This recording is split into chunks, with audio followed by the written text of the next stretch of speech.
Good morning, St. Francis, and good morning, people of God. It is Friday, November the 12th, 2021, Friday of the 32nd week of the year, and also the last day, or another day for one of the last memorials that we celebrate this week. This is the memorial of Saint Josaphat. Again, a name that it doesn't trip off the tongue, that we sometimes don't really hear much about, but Saint Josaphat was a Polish Lithuanian back in the 1600s, in the 17th century, early 1600s, late 1500s.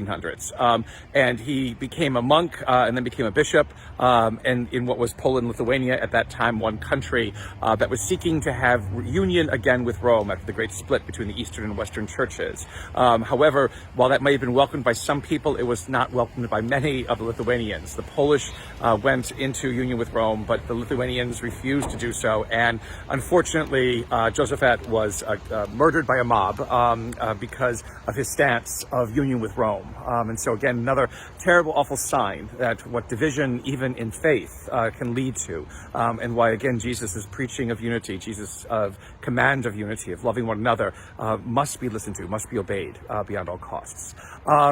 Coming to you today from the back of the playground, our preschool playground over there, one of our signs over here talking about our Fair Trade Market, our Fair Trade Christmas Market, that is today, Saturday and Sunday. So it is both online and in person.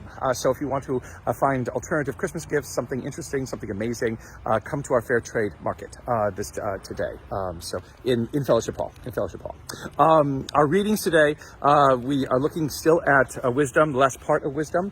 We are looking at what wisdom again leads to in the sense of the pursuit of knowledge, the pursuit of an ability to know things, to understand things, to live differently.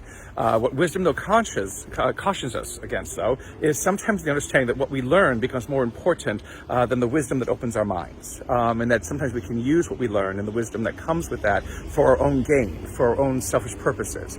We can get distracted by what it is that we discover and learn and forget that its source is God, forget that it leads us to God, forget that it shows us more and more of what God can accomplish in us and what we can accomplish in ourselves because of this wisdom that comes from God and not from ourselves.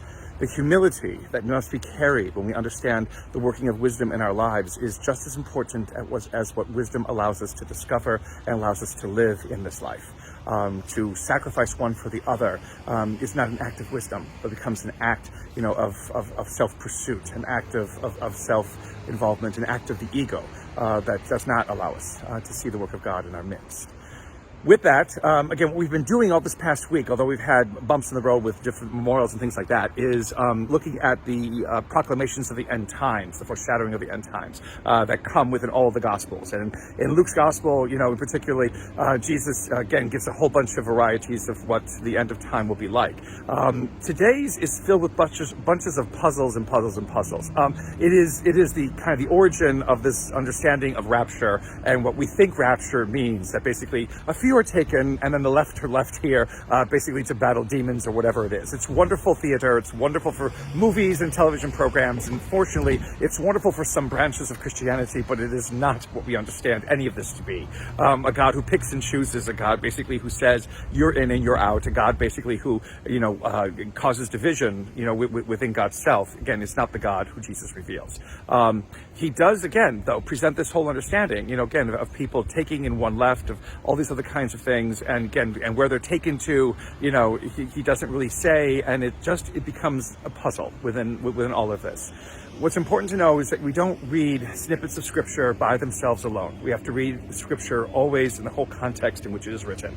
And again, God desires the salvation of all people, that God desires the salvation of all creation. God is bringing all people and all creation to a fulfillment, which God planned from the beginning of time, which God has forecast from the beginning of time. And that is what matters. To be aware of that, to be conscious of that, to be open to receiving that is what our job is meant to be.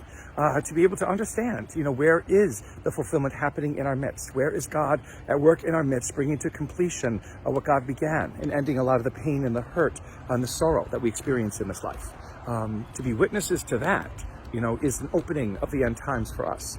In end times that are not filled with dread, in end times that are not filled with partiality, in end times that are not filled with some getting something and others suffering even more, but an end time that is filled with the wonder and the glory and the love of God. And may the Lord give you his peace.